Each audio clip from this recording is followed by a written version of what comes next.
everybody, it's day 4 of the organizing challenge. I'm still excited as I hope you guys are. Today, the challenge today is to purge these papers, mail. We get this type of stuff every single day of our lives. We're not going to stop getting it. We're going to continue to get it as long as we still have paper. This is the thing a lot of people struggle with because, like I said, you get it every day. You don't really have a mail system. You don't really have any type of system set up to really file these away, to really file the mail and important documents in a way where you can just go to it when you need to go to it. So today I want you to take 15 to 20 minutes to really go through all your old mail, go through all your papers. You know those piles of papers? If you have a lot of paper, you don't have to do it all in one day. Remember, we're going to have some catch-up days. So if you don't finish it in a 10 to 15 minutes or 20 minutes, then you can use the catch-up days to finish the task or the assignment. So basically, you're going to go through things like bills. If you're paying your bills online, I recommend that you go ahead and call your company, electric company, gas company, water company, and let them know you want to go paperless. That way everything is online and you don't have this annoying thing called paper all the time.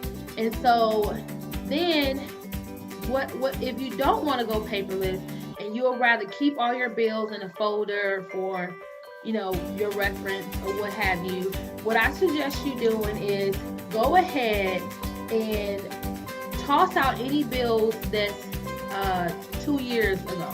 So it's 2018 now. If you have bills that's 2015, 2014, I would suggest go ahead and tossing those and letting them go.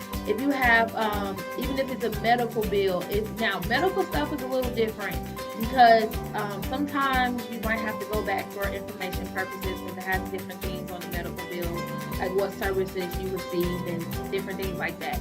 I would suggest keeping at least 2 years.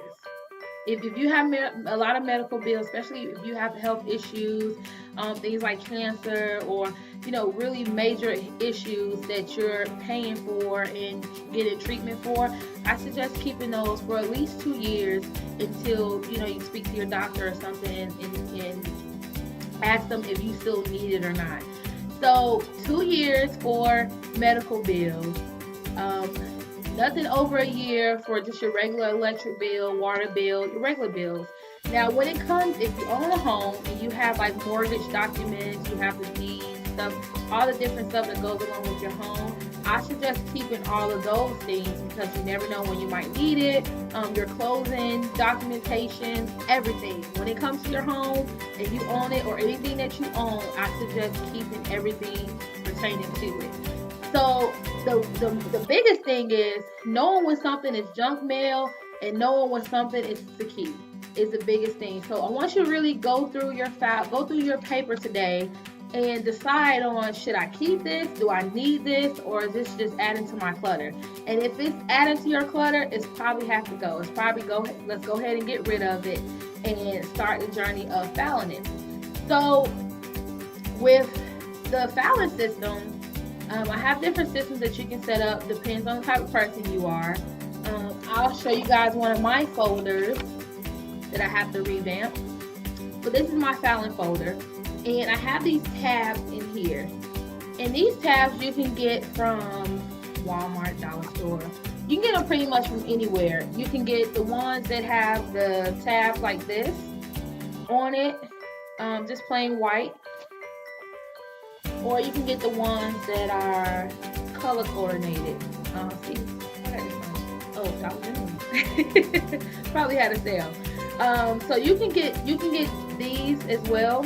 And what you would do with these, if you are more of a binder person, you don't really like I don't really like file cabinets, all that other stuff. You would get you a binder, and you would either have this little tidbit. You have a binder with home information in it, and you will use these tabs for each section. guys, I really want you guys to focus on getting rid of those papers, getting rid of those extra clutter things. You open the mail and you just toss it to the side. Let's get rid of the things that we don't need. Let's get rid of the things that we have already taken care of. If you have some bills or different things like that, let's go ahead and get rid of those things that you don't need. Like I said, call your bank, not bank, with your bank statements. You can actually go paperless as well. You don't have to get bank statements in the mail. You can go paperless. Everything can be done online. If you're a type of person that you still like paper, then we have systems that you can use so you can have all your paper in one place and find everything when you need to find it. The whole purpose of this is to really declutter that paper that you see all the time, every day. It's in your room, it's in the corner. You just really don't know what to do with it. Let's go ahead and purge it, and then we'll revisit this and set you up with a system later. I hope you guys will want to change this into this, or a file cabinet. Whichever type of person you are, everybody's different. We have things for everybody. So we want to change everything and keep it all in one place so you can go to it. If somebody call you, you should be able to say, hey, can you go in my kid's room, in my room, in the left drawer, get the binder that says home, and pull out my son's shot record. You want to be able to direct people, because you never know when you might need somebody to step in and help with anything that you're going through, or step in and help with getting some information to you as soon as possible. So day 4, you guys, I hope you guys are having fun. I can't wait to see your before and after of the clutter, of purging. I'm super excited. Stay with it, stay with me, and you'll love the end results. Let's get it.